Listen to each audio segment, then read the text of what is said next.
Hello दोस्तों, नमस्कार। GK Educare point में आपका स्वागत है। दोस्तों, आज हम लोग आधुनिक भारतीय इतिहास से जुड़े हुए एक टॉपिक को पढ़ेंगे। टॉपिक है गवर्नर जनरल। चलिए, गवर्नर जनरल में आज हम लोग लॉर्ड विलियम बेंटिक के बारे में पढ़ते हैं। आरंभ करते हैं। दिया गया है लॉर्ड विलियम बेंटिक। इसका शासनकाल 1828 से लेकर 1835 ईस्वी तक रहा।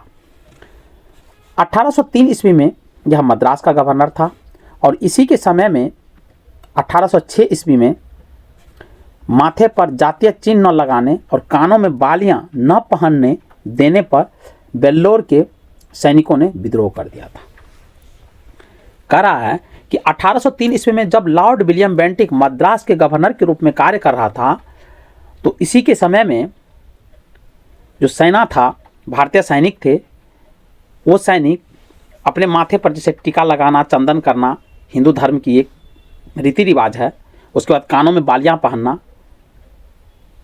ये सब वो लोग करते थे सैनिक। लेकिन विलियम बेंटिक ने क्या किया, सैनिकों को टीका लगाना, कानों में बालियां पहनना से मना कर दिया। इसी के कारण वेल्लोर में सैनिकों ने क्या किया, विद्रोह कर देता है। 1833 ईस्वी के चार्टर एक्ट के द्वारा बंगाल के गवर्नर जनरल को भारत का गवर्नर जनरल बना दिया गया। इस प्रकार भारत का पहला governor general Lord William Bentinck हुआ। बहुत इंपॉर्टेंट प्रश्न है दोस्तों कि 1833 ईस्वी के जो चार्टर एक्ट पारित होता है ब्रिटिश सरकार के द्वारा, उसके माध्यम से बंगाल के जो गवर्नर जनरल थे उसको भारत यानी पूरे भारत का गवर्नर जनरल बना दिया जाता है। और इस पद पर कार्य करने वाले पहला जो गवर्नर जनरल था वो था लॉर्ड विलियम बेंटिक। बहुत इंपॉर्टेंट प्रश्न है, ये पूछे गए हैं और पूछे जाते रहेंगे। बंगाल का प्रथम गवर्नर जनरल वारेन हेस्टिंग्स था, और ये भी ध्यान रखेंगे कि बंगाल का यदि प्रथम गवर्नर जनरल जो था वो वारेन हेस्टिंग्स था। राजा राम मोहन राय के सहयोग से बेंटिक ने 1829 ईस्वी में सती प्रथा को समाप्त कर दिया। सती प्रथा जो था भारतीय समाज के लिए एक बहुत, क्या कह सकते हैं कि दयनीय, महिलाओं के लिए एक दयनीय स्थिति उत्पन्न करता था।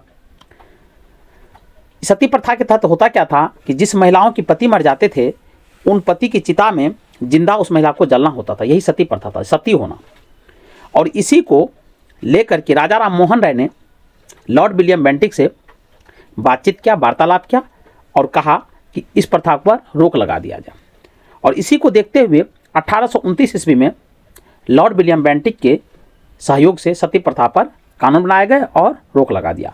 बेंटिक ने इस प्रथा के खिलाफ कानून बनाकर 1829 ईस्वी में धारा 17 के द्वारा विधवाओं की सती होने पर अवैध घोषित कर दिया। कानून बनाता है बेंटिक और कहता है विधवाओं यदि सती होगी तो ये अवैध माना जाएगा। कानून बना दिया गया। आगे बढ़ते हैं। अकबर और मराठा पेशवाओं ने भी सती प्रथा पर रोक लगाने का प्रयास किया था। बहुत इंपॉर्टेंट है। मुगल शासक अकबर जो थे, मराठा में जो पेशवा प्रधानमंत्री होता था, उसने भी सती प्रथा को एक कुर अमानवीय माना था और इसके कारण ये लोग भी प्रयास करने का प्रयास किया, रोकने का प्रयास किया, लेकिन ज़्यादा सफल नहीं हो पाए थे। बेंटिक के कर्नल सलीमन की सहायता से 1830 ईस्वी तक ठगी प्रथा को समाप्त कर दिया गया। बेंटिक के जो कर्नल थे जिसका नाम सलीमन था, और उसने क्या किया, ठगी प्रथा भी भारत में चल रही थी, ठगी प्रथा पर भी रोक लगा दिया गया। ठग देवी काली की पूजा करते थे। ठग लोग जो थे वो देवी काली की पूजा करते थे। सन 1835 ईस्वी में बेंटिक ने कलकत्ता मेडिकल कॉलेज की स्थापना की। इंपॉर्टेंट है, 1835 ईस्वी में बेंटिक ने कलकत्ता मेडिकल कॉलेज की स्थापना करता है। या पूछा जा सकता है कलकत्ता मेडिकल कॉलेज की स्थापना सर्वप्रथम कब हुई थी, किस गवर्नर जनरल के शासनकाल में? तो लॉर्ड विलियम बेंटिक इसका आंसर होगा। आगे बढ़ते हैं। लॉर्ड विलियम बेंटिक के ही समय में मेकाले की अनुशंसा पर अंग्रेजी को शिक्षा का माध्यम बनाया गया। मेकाले ने अनुशंसा किया कि क्यों न भारत में जो शिक्षा व्यवस्था है उसको इंग्लिश मीडियम किया जाए। तो मेकाले के ही अनुशंसा की गई थी और उसको बेंटिक ने मान लिया और भारत में जो शिक्षा का माध्यम था वो अंग्रेजी बनाया गया। मेकाले द्वारा कानून का वर्गीकरण भी किया गया। बेंटिक ने 1831 ईस्वी में मैसूर, 1834 ईस्वी में कुर्ग एवं मध्य कचेर को हड़प लिया। 1831 ईस्वी में मैसूर को ब्रिटिश साम्राज्य में मिला लेता है। 1834 ईस्वी में कुर्ग को हड़प करके ब्रिटिश साम्राज्य का पार्ट बना दिया गया। इसने भारतीयों के उत्तरदायी पदों पर नियुक्त किया। ये इंपॉर्टेंट काम था कि बेंटिक क्या करता है कि भारतीय जो लोग थे उनको एक जवाबदेह वाला जो पद था, उत्तरदायी पद, उन पर नियुक्त किया। इसके समय में भारतीयों को प्रदान किया गया उच्चतम पद सदर अमीन का था, जिसे 700 रुपये प्रति माह तनख्वाह मिलती थी। यानी सबसे बड़ा पद जो भारतीयों के लिए बनाया गया इसके समय में वो सदर अमीन का था। और उनको जो वेतन मिलता था, मैक्सिमम वेतन अधिकतम, वो 700 रुपये प्रति माह दिया जाता था। इसके समय कंपनी के 1833 के चार्टर एक्ट द्वारा यह निश्चित किया गया कि धर्म, जाति, रंग अथवा जन्म के आधार पर किसी व्यक्ति को कंपनी की सेवा में प्रवेश करने से नहीं रोका जा सकता। लॉर्ड विलियम बेंटिक ने एक नियम बनाया 1833 के चार्टर एक्ट के माध्यम से, और ब्रिटिश सरकार ने भी इसमें सहयोग दिया कि धर्म के आधार पर, जाति के आधार पर, रंग के आधार पर, जन्म के आधार पर किसी भी व्यक्ति को कंपनी की सेवा में नियुक्त करने के दौरान भेदभाव नहीं किया जाएगा। लॉर्ड विलियम बेंटिक के ही समय में शिशु बालिका की हत्या पर प्रतिबंध लगा दिया, क्योंकि इसके समय में जो लड़की जन्म लेती थी उनकी हत्या कर दी जाती थी, गर्भ में मार दिए जाते थे। इन पर प्रतिबंध लगा दिया गया। अब चलिए अगला गवर्नर जनरल को पढ़ते हैं। अगला गवर्नर जनरल है चार्ल्स मेटकॉफ। इसका शासनकाल 1835 से लेकर 1836 ईस्वी रहा। इसने अपने 1 वर्ष के कार्यकाल में प्रेस पर से नियंत्रण हटाया, इसलिए इसे भारतीय प्रेस का मुक्तिदाता कहा जाता है। बहुत इंपॉर्टेंट प्रश्न है दोस्तों। प्रश्न पूछा जाता है कि भारतीय प्रेस का मुक्तिदाता किसे कहा जाता है, तो चार्ल्स मेटकॉफ को, क्योंकि भारत के जो न्यूज़पेपर थे, समाचार पत्र थे, उस पर उनसे जो पहले गवर्नर जनरल आए थे उन लोगों ने प्रतिबंध लगा रखा था, जिसको इसने क्या किया, खत्म कर दिया। अब अगला गवर्नर जनरल है लॉर्ड ऑकलैंड। इसका शासनकाल 1836 से लेकर 1842 ईस्वी। इसके समय की सबसे महत्वपूर्ण घटना है प्रथम आंग्ल अफगान युद्ध 1839 से 42 ईस्वी। प्रथम आंग्ल अफगान युद्ध होता है 1839 से 42 ईस्वी लॉर्ड ऑकलैंड के शासनकाल में। 1839 ईस्वी में इसने कलकत्ता से दिल्ली तक ग्रैंड ट्रंक रोड की मरम्मत करवाई थी। कलकत्ता से दिल्ली तक जो ग्रैंड ट्रंक रोड जाती है उसका मरम्मत करवाया था। इस रोड को बनाया था शेरशाह सूरी ने, जो मुगल काल में शासक थे।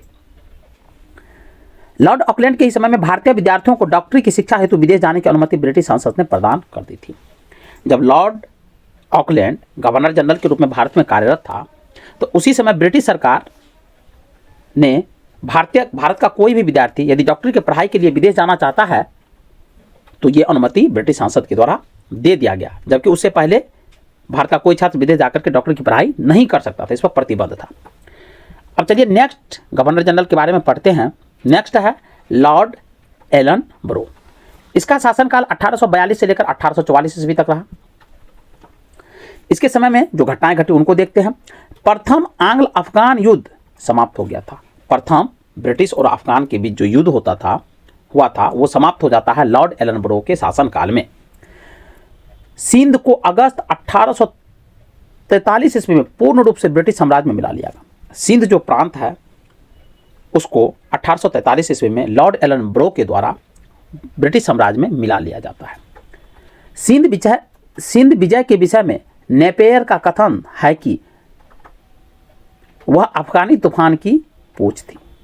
सिंध के बारे में, क्योंकि सिंध के क्षेत्रों पर अफगानियों का कब्जा था, इसलिए सिंध विजय के विषय में नेपियर, चार्ल्स नेपियर इसका पूरा नाम था, उसने कहा था कि वह जो है अफगानी तूफान की पूछ थी। बहुत इंपॉर्टेंट प्रश्न बनता है और आईएएस के मेंस में भी ये प्रश्न पूछे गए हैं। आगे बढ़ते हैं। दास प्रथा का उन्मूलन इसी के समय में हुआ था। लॉर्ड एलन ब्रो के समय में ही दास प्रथा को समाप्त कर दिया था। उन्मूलन का मतलब होता है समाप्त करना, और ये किया गया था 1843 ईस्वी के एक्ट 5 के द्वारा। याद रखेंगे, इंपॉर्टेंट है। दास प्रथा का समाप्ति किसके शासनकाल में, तो लॉर्ड एलन ब्रो के समय में। नोट एक महत्वपूर्ण तथ्य है कि रविवार की छुट्टी की शुरुआत 1843 ईस्वी से होती है। यानी 1843 से पहले भारत में रविवार की छुट्टी नहीं होती थी। लॉर्ड एलन ब्रो ने रविवार के दिन की छुट्टी की घोषणा लॉर्ड एलन ब्रो के शासनकाल के द्वारा ही की गई है।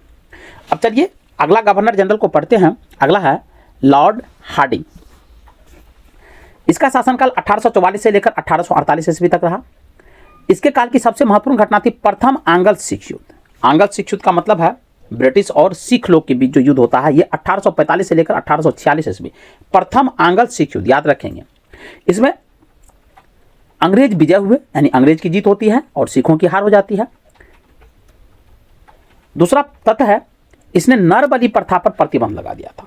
भारत में बहुत सारे आदिवासी लोग रहते हैं, विभिन्न जाति के आदिवासी लोग रहते हैं, और इन आदिवासियों में नर बलि प्रथा विभिन्न फंक्शन में क्या किया जाता था, छोटे बच्चे का वध किया जाता था। तो नर बलि प्रथा पर भी रोक लगाता है लॉर्ड हार्डिंग। याद रखेंगे, बहुत इंपॉर्टेंट है कि पूछा जाता है नर बलि निम्नलिखित में से कौन सा गवर्नर जनरल है जिनके शासनकाल में नर बलि प्रथा पर रोक लगा दिया गया, तो लॉर्ड हार्डिंग।